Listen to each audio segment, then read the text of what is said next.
What's going on, guys? Tower number 9 here, and today we're going to be talking about why I think Rebel aggro lists need to seriously think about running Tarkintown instead of Energy Conversion Lab. Let's get right into it.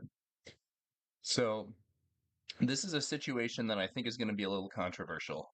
Um, I know that people have been talking about ECL being a great base. I've been talking about it myself. I think ECL is probably the best base in the game, but I think that there is a serious argument that Rebel aggro needs Tarkentown, and I want to explain my reasoning, see if you guys agree, and we'll see where we go from there. So, Rebel aggro decks do pretty well in space. Actually, this is one of the main strengths of these decks. So cards like the Green Squadron A-Wing that I have highlighted here, these are really good aggro options. So 2 for a 1/3 with Raid 2 in space is really solid. You know, most decks cannot really play early units that deal with that effectively. Um, the Alliance X-Wing, honestly, also pretty solid. 2 cost 2/3 in the space arena. And if you're running both ground and space aggro units, you can do arena dodging. So I made a video for this quite some time ago, but this is basically a tactic where you try to have an opening hand with a 2 cost unit for ground and a 2 cost unit for space. And if your opponent's going first, you just play to whichever arena your opponent is not in. And as a result of using this tactic, you can make it more difficult for your opponent to oppose your aggression with their early units by focusing on the arena that they do not have stuff already set up in. Um, Space also has units like Wing Leader and Red 3, which are not only sort of some degree of threat on their own, but they also provide serious buffs to your other units. So Wing Leader gives a 2 experience to 1 Rebel unit of your choice, which can potentially be very aggressive. And it also has a nice little feature that because it comes in as a unit as well, even though it's a weaker unit, it protects you from Power of the Dark Side because, normally Power of the Dark Side would be a good answer to you having a buffed single unit. But in this case, if they play Power of the Dark Side, you can just choose to defeat your Wing Leader instead.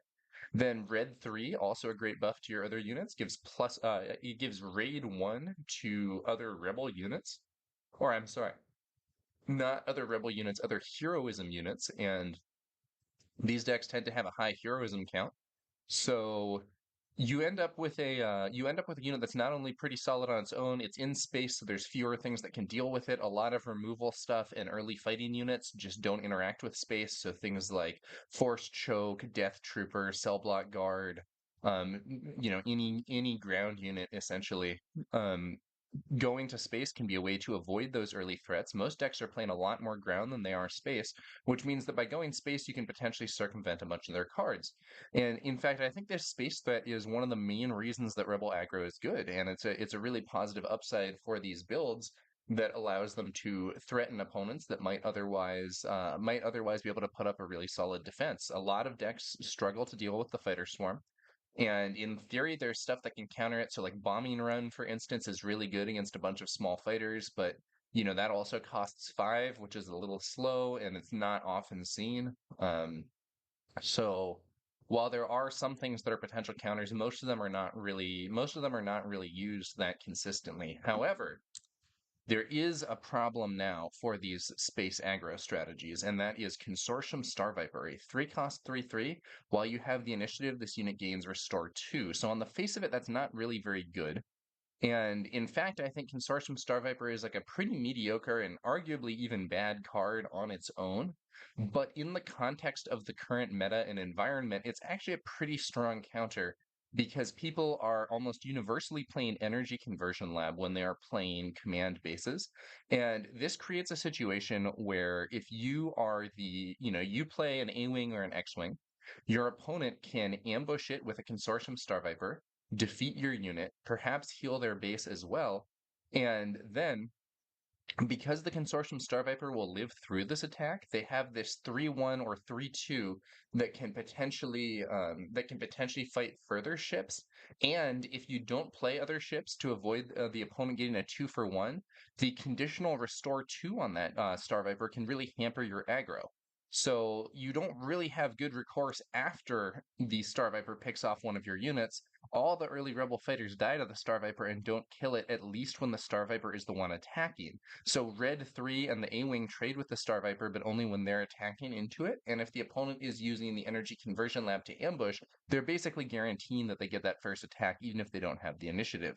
So that combo of ECL and Consortium Star Viper can essentially lock you out of space. Like if you play an early fighter and it gets ambushed by a Star Viper, you're basically done in the space arena with like a normal red-green Sabine. Arguably, if you have Bright Hope, you can play that. And if you have any like larger space units, you can go for those. But the standard small aggro ships, the Green Squadron A-Wing, the Alliance X-Wing, Red 3, all of those are basically shut out. Wing Leader is going to get much less value. And this is a relevant enough counter that some people are actually main decking this card, even though it's really not that good, just to counter Sabine aggro, since Sabine aggro is very prevalent. And as a result of this, I think that Rebel aggro decks need to come up with some kind of answer specifically to the Consortium Star Viper Energy Conversion Lab combo, because if they don't have that, they can easily just sort of get shut out of the space arena. And that's where Tarkintown comes in. So if you run Tarkintown as your base instead of ECL, um, Tarkintown has the epic action deal 3 damage to a damaged non-leader unit. So if the opponent does that Consortium Star Viper ambush and takes out your fighter, even if it's an A-Wing that only does 1 damage in return, you can activate Tarkintown and destroy their Consortium Star Viper, and now the space arena is open again. Additionally, this is always active without you having to draw any specific counter card. It's effective from game 1. You don't have to sideboard into it.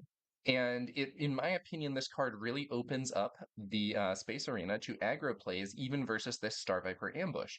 And you can also be using this against other ambushes. So, like if someone plays Bosk and picks off one of your units, you can use Tarkentown there. It's not as if this card is a hard counter to Star Viper only. It actually has a lot of uses. Another one, if someone does the Steadfast Battalion ambush, you can use Tarkentown to clear their Steadfast Battalion. In general, Tarkentown can often answer whatever ambush threat they just used, whether that be from ECL or otherwise. And it can be, I think it can be really effective. And it pairs especially well with some leaders who want to be running red for aggro. So, for instance, Leia was basically already on Tarkentown most of the time. Um, and I think this is a really strong option, and it's something that people should really be considering for these Rebel decks to better deal with the Consortium Star Viper ECL counter tech that we've been seeing. Now, I also want to say, there is a downside to doing this with Sabine. If you're doing this with Sabine, you have to run double red because you can't run Tarkentown as your base and have another color. So it's possible that some other answers might be better. Let's talk a bit about some other things that you can try. So an alternative plan is to just focus on the ground arena. So you just pivot to ground. In game 1, you sideboard your space threats, or I'm sorry, in game 1, you resource your space threats that are vulnerable to the Star Viper. And then in game 2 and 3, you sideboard them out. And while the opponent can use ECL on ground, it'll likely be weaker. Like using ECL on ground doesn't usually lock down the lane in the way that using ECL on Star Viper against the small fighters does. I think this could be a good option for Sabine if you don't want to be playing double red. Um, a problem with this is that you lose the normal space advantage that these decks offer. But if you can get this strategy to work consistently, then you could basically just keep playing Sabine Green. You don't have to make modifications to your deck. You just modify your strategy for the ground focus and keep running basically what you were running. And to me, locking yourself out of arena dodging and those really nice aggressive early ships honestly seems like a really major downside, to the point where I think it might be more worth changing your base instead. But if you can get this plan to work well, maybe it'll be more effective. I think this is absolutely something that's worth testing. And then another alternative plan would be to stop using the small fighters, but to still threaten the space with bigger units. So space units that aren't vulnerable to Star Viper. Let's say that you're playing like a cunning Sabine deck, which I know that Rebel Resource has been discussing in the past, and that I think actually has some pretty solid tricks, to be honest with you. So let's say you're playing cunning Sabine, and you do kind of a variant of the previous strategy where you're not going to avoid space completely, but what you're going to do is use units like the Millennium Falcon or the Azotec Liberator gunship as your space elements, give up on the small fighters, but still have some stuff to threaten the opponent in space. So the Falcon is very strong against Consortium Star Viper. as it defeats it and remains alive. Aztec Liberator Gunship also defeats the Star Viper and remains alive, though it's a little more reactive because it's ambush based. So that's more something that you would use if the opponent had played a Star Viper into space without ambushing it or whatever. And so these sorts of units could more safely threaten the space arena without that particular counter in mind. There is some downside to doing this. Of course, both the Falcon and the Aztec Liberator Gunship have worse cost for power than the small units. So, for instance, if you're playing that Green Squadron A-Wing, that's a 2-cost unit that can hit the opposing base for 3. Falcon is 3 and an upkeep cost to hit the opposing base for 3. And Aztec Liberator Gunship is 4 to hit the opponent's base for 3. So you are losing combat efficiency. But it might be worth it in order to have some space threats that can also sweep those Star Vipers if the opponent plays them without ambush to try and get the restore value. Now, one other thing that I want to say about the Falcon and the Auzitech Liberator gunship is that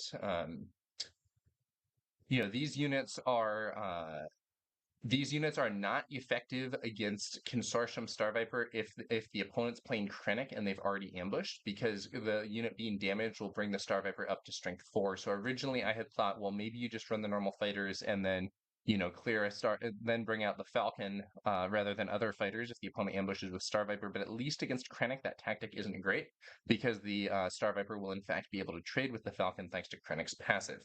Um, so this could also be a sideboard plan. I don't think Aztec Liberator Gunship is likely to be a main deck card for an aggro deck, but it could easily be something where, against these decks that are running the Star Viper ECL combo, maybe you sideboard out some of your small fighters and sideboard in the gunships. Could be effective, though. Again, I think this is a clunkier plan than just switching to a Tarkintown based strategy. Just in terms of how effective I suspect it will be, but could easily be worth testing and less disruptive to the deck. So one question that I've had as I've been thinking about this is, does this mean that Leia could make a comeback? So Leia can run the green-red heroism aspect combination, which is very strong for aggression, as well as playing Tarkintown because she's a green leader. Sabine, on the other hand, would have to switch to double aggression.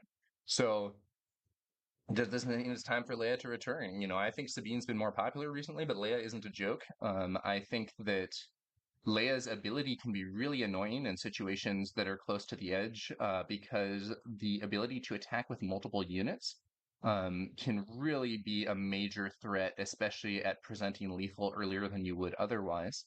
The downside that I'm seeing with Leia, though, is that if the opponent is trying to control your board, you often get situations where you might only have like one unit that can attack, and her ability isn't really doing that much. So I think it would need some testing and trying to figure out some strategies and stuff, but I think it's at least possible that a Leia Red running Tarkintown as the base and still running the strong green-red aggro stuff, like you can run the Battlefield Marine, the Echo-based Defender, stuff like that. I think that could well be a powerful, powerful option. Now, on the other hand, I think that double red Sabine isn't a total joke. So I think that, I've actually been playing it recently. I've had very good success with that in some local events recently. And I think that's actually a real option. I also think that the Tarkintown situation could be an opportunity for some other rebel leaders. I think Han and Shrute in particular can probably both make pretty credible aggro builds with Tarkintown as their base. And it's possible that because double red does have some major downsides in terms of the diversity of cards that you can include, it's very possible that if Rebel aggro does indeed pivot towards Tarkintown instead of ECL, that could be an opportunity for some of these other leaders to shine and have kind of a more diverse environment rather than just the Sabine builds being the most prevalent aggro.